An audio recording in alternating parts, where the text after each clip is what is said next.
వినాయక చవితి అంటే ఒకప్పుడు ఊర్లో ఉండేటటువంటి యువతంతా కలిసి ఐకమత్యంగా వినాయకుడిని ఏర్పాటు చేసి కొన్ని రోజులు ఈ కార్యక్రమాన్ని నిర్వహించేటటువంటి పరిస్థితిని చూసేవాళ్ళం. అయితే ఇప్పుడు ఆ పరిస్థితి మారింది. ఐకమత్యంగా ఉండడంతో పాటు దానికి కొంత సృజనాత్మకతని యాడ్ చేసి వాళ్ళు ప్రత్యేకతను చాటుకునేటటువంటి ప్రయత్నం చేస్తున్నారు. ఇప్పుడు మనం చూసుకున్నట్టయితే శ్రీకాకుళంలో మనం ఉన్న శ్రీకాకుళంలో ఆపరేషన్ సింధూర్ పేరుతో ఒక మండపాన్ని ఏర్పాటు చేశారు. ఈ మండపంలో ఓవరాల్గా చూసుకున్నట్టయితే ఆ ఆపరేషన్ సింధూర్లో మన సైన్యం ఏదైతే ఉందో మన సైన్యం ఎలాంటి ధైర్య సాహసాలను ప్రదర్శించింది, ఎలా ఉగ్రవాదులను మట్టుబెట్టింది అనేటటువంటి దాన్ని క్లియర్గా వివరించేటటువంటి ప్రయత్నం చేసినటువంటి పరిస్థితిని ఇక్కడ చూడొచ్చు. ఇక్కడ మనం చూసుకున్నట్టయితే వినాయకుడు ఎవరైతే ఉన్నారో ఆ వినాయకుడిని కూడా మన సైన్యం యూనిఫామ్ వేసి ఆ వినాయకుడి చేతిలో ఒక గన్ పెట్టినటువంటి పరిస్థితి. అంటే ఆపరేషన్ సింధూర్కి నాయకత్వం వహించినటువంటి సైన్యాధికారి రూపంలో ఇక్కడ వినాయకుడిని మనం చూడొచ్చు. ఇంకా మనం చూసుకున్నట్టయితే ఇటువైపు ఉన్నటువంటి సైన్యం ఏదైతే ఉందో ఇదంతా మన సైన్యం. ఇటువైపు చూసుకున్నట్టయితే ఇక్కడ ఉగ్రవాదులు ఉన్నారు. ఇద్దరికి హోరాహోరీ పోటీ జరిగినట్టుగా ఇక్కడ చూపిస్తున్నారు. పహల్గాం దాడిలో మన ఉగ్రవాదులు మన టూరిస్టుల్ని అక్కడ చూసుకున్నట్టయితే కాశ్మీర్లో మట్టుబెట్టినటువంటి పరిస్థితి.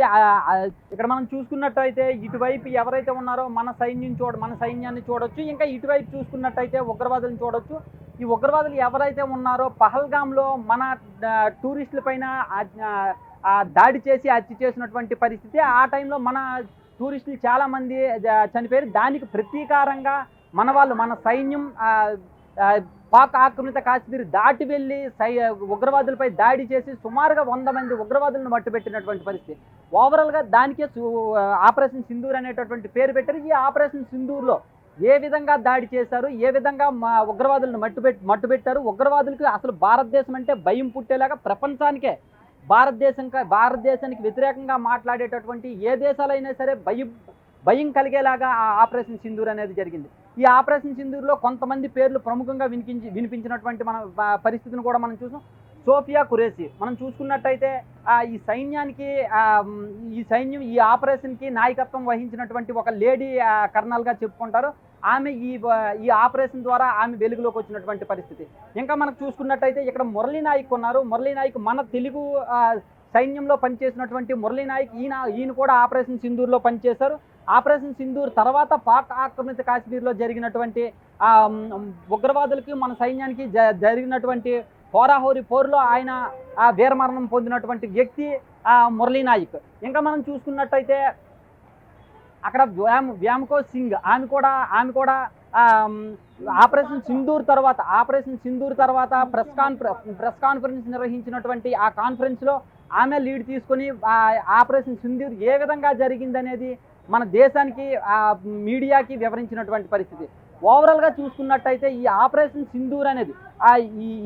సింధూర్ అనేది ఏ విధంగా జరిగింది అనేదాన్ని ఇక్కడ క్లియర్గా చూపించేటటువంటి ప్రయత్నం చేసాం. ఇక్కడ చూడొచ్చు ఒక ఉగ్రవాదిని హత్య చేసి ఆ ఉగ్రవాదిని హతమార్చిన తర్వాత ఆయన ఆ ఉగ్రవాది పడిపోయినటువంటి గాయాలతో చచ్చిపోయినటువంటి విషయాన్ని ఇక్కడ ఈ విధంగా చూపించేటటువంటి ప్రయత్నం చేశారు. ఇంకా మనం అలాగే చూసుకున్నట్టయితే ప్రతి ఏడాది కూడా ఎక్కడో ఒక దగ్గర వినాయక చవితి ఉత్సవాల్లో ఇలాంటి కార్యక్రమాలు ఇలాంటి మండపాలు నిర్వహిస్తూ ఏదో ఒక విషయాన్ని ఏదో ఒక మెసేజ్ని చూపించేటటువంటి ప్రయత్నం చేస్తున్నారు. అందులో భాగంగా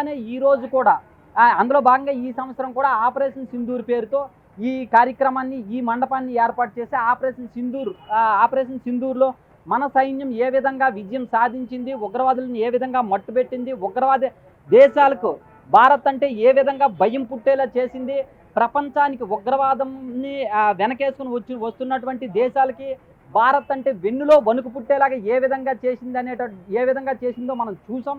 ఆ చూసిన విషయాలను ఆ దృశ్యాలను ఆపరేషన్ సింధూర్ని ఎక్కడ ప్రతిబింబించేలాగా ఏర్పాటు చేశారు. అయితే ఇలాంటి థాట్స్ ఏ విధంగా వచ్చాయి ఇలాంటి మండపాన్ని పెట్టేటటువంటి ఆలోచన ఎలా వచ్చింది అనేది ఇక్కడ కమిటీ సభ్యులు చాలామంది ఉన్నారు. కమిటీ సభ్యుల్ని అడిగి తెలుసుకుందాం. అసలు మీకు ఇక్కడ చూసుకున్నట్టయితే ఈ ఆపరేషన్ సింధూర్ అనేటటువంటి మండపం పెట్టాలి, ఆపరేషన్ సింధూర్ అనే దాన్ని ఏర్పాటు చేసి ఇక్కడ భక్తులకు కావచ్చు ప్రజలకు కావచ్చు చూపించాలనేటటువంటి ఆలోచన ఎలా వచ్చింది? పేరు ఆర్ గణేష్, చల్లవీధి దుర్గా యువజన సంఘం మా యూత్ కమిటీ పెట్టడం జరిగింది. మన భారత ప్రజల మీద అమాయకుల మీద మన పాక్ తీవ్రవాదులు దాడి చేశారు. దాడి చేయడం వల్ల అమాయకులు చాలా ప్రజలు మనోళ్ళు అమాయకులు అనేటువంటి మనోళ్ళు మీద దారం చేయడం వల్ల మనోళ్ళు ఎంతోమంది మృతి చెందారు.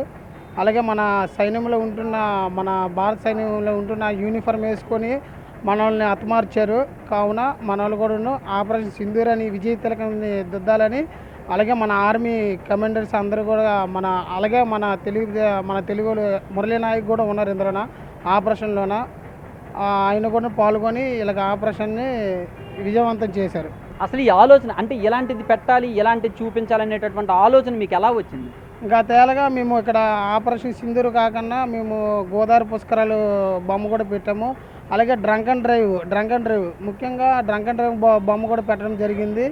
డ్రంక్ అండ్ డ్రైవ్ కాకుండా ట్రాఫిక్ జామ్ బొమ్మ కూడా పెట్టాము. ఇక్కడ అనేక రకమైన బొమ్మలు కూడా ఇక్కడ పెట్టాము. మేము ఇక్కడ గోదావరి పుష్కరాలు, ట్రాఫిక్ జామ్ అనగా నెక్స్ట్ ఫైర్ స్టేషన్ బొమ్మ కూడా పెట్టడం జరిగింది గణేష్. ఇక్కడ మేము ఇలాగా ప్రజలకి ఇంకా తెలియాలి, మన ఇండియన్ అంటే తెలియాలి, ఇండియా అనే సోల్జర్ అంటే తెలియాలి.